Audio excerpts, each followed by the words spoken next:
Baik, bismillahirrahmanirrahim. Assalamualaikum warahmatullahi wabarakatuh.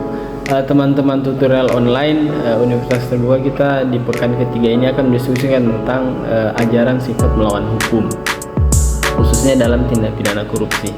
Nah, sebagaimana yang teman-teman sekalian pahami bahwa ajaran sifat melawan hukum itu dibagi menjadi dua. Ada yang sifat melawan hukum formil, ada yang disebut sebagai sifat melawan hukum material.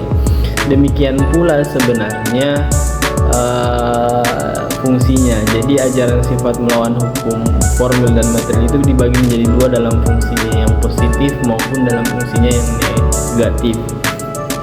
Nah, berkaitan dengan Undang-Undang Tindak Pidana Korupsi, Undang-Undang 31 tahun 99 junto Undang-Undang 20 2001 sebenarnya menganut kedua ajaran sifat melawan hukum tersebut. Dalam sifat melawan hukum formil itu jelas ya sebenarnya bahwa sebenarnya perbuatan-perbuatan tercela tindak pidana korupsi itu diatur dalam kedua undang-undang tersebut.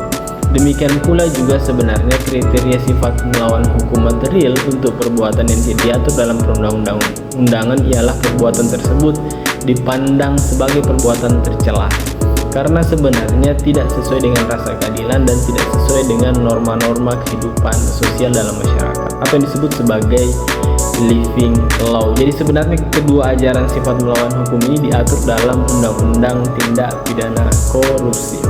Nah, yang penting juga untuk Anda diskusikan pada pekan ini teman-teman sekalian adalah subjek hukum dalam tindak pidana korupsi. Jadi sebagaimana Anda tahu bahwa subjek hukum yang ada dalam tindak pidana korupsi tidak hanya orang tetapi juga korporasi. Jadi korporasi atau badan hukum adalah subjek hukum yang penting untuk didiskusikan sebenarnya dalam kajian-kajian tindak pidana korupsi. Saya kira demikian.